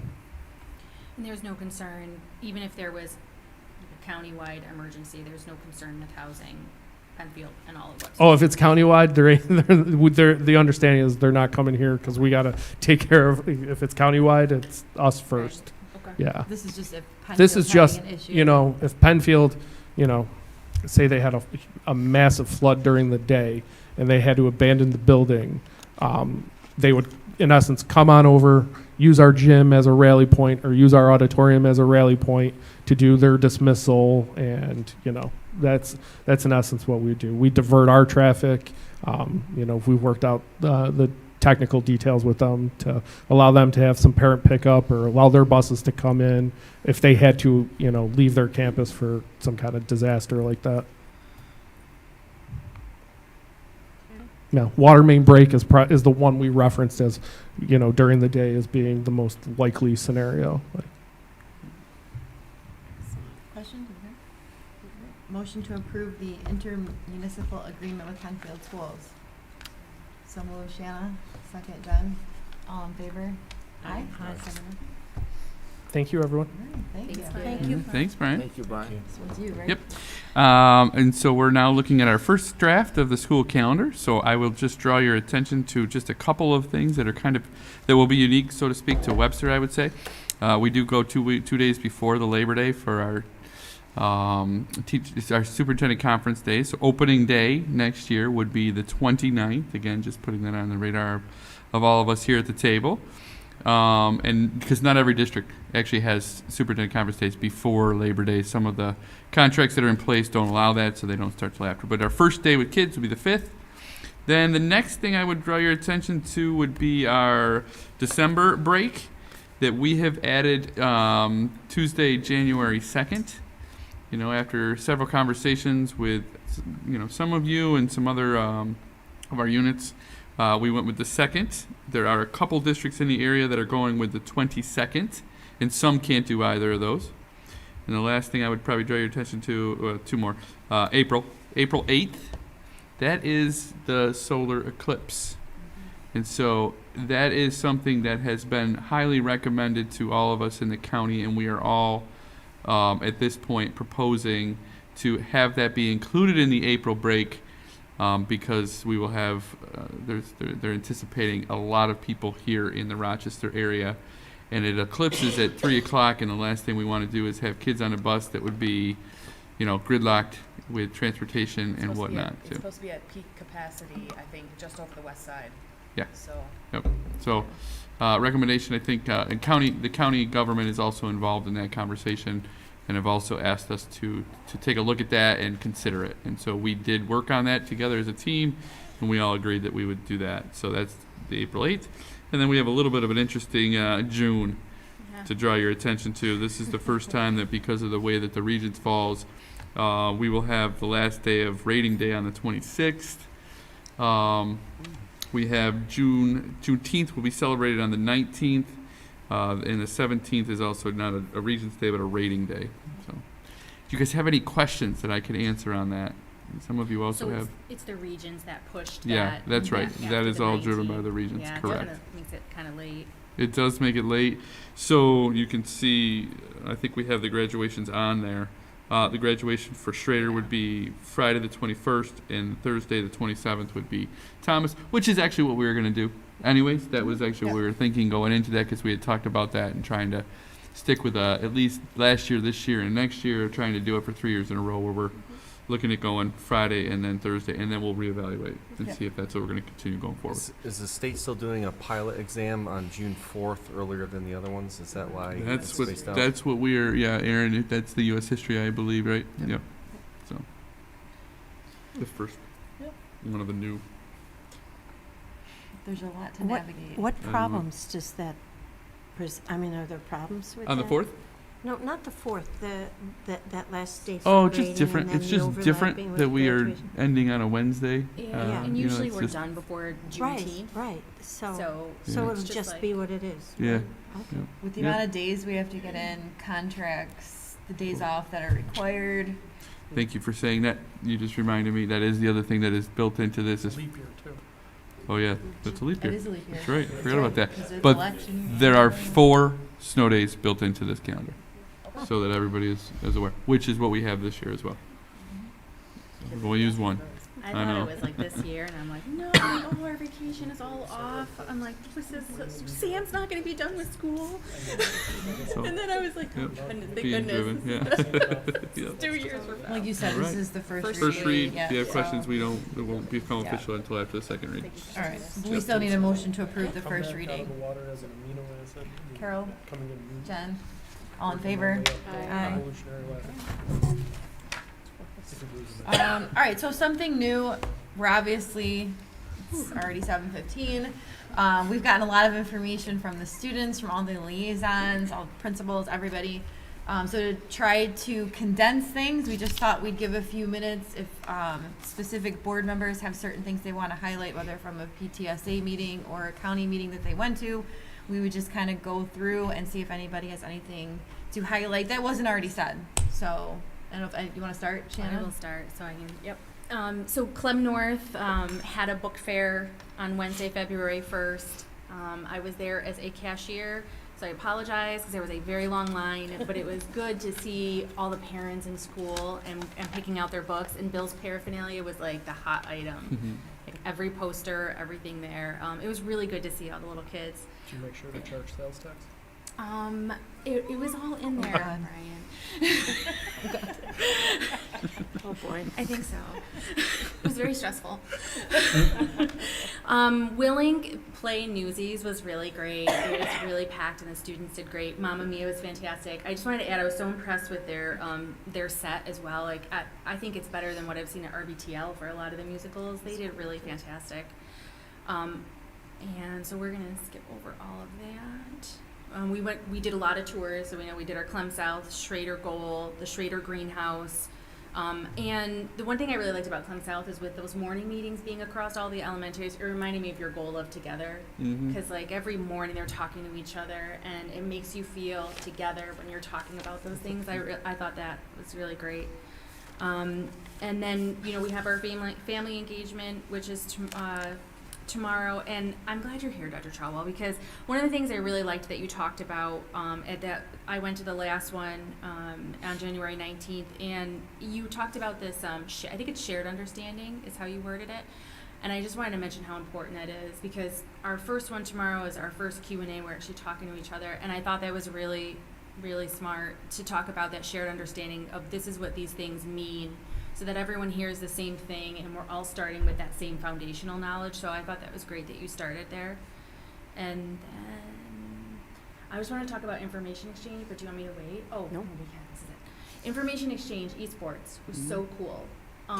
So the topic was esports, and they talked a lot about the concerns about how do you start an e-sport, and I thought it was S-sports. That's how much I knew going in. I was so like, did I. Sports, right? E-sports, and it's sports with the video games, and I was like, okay.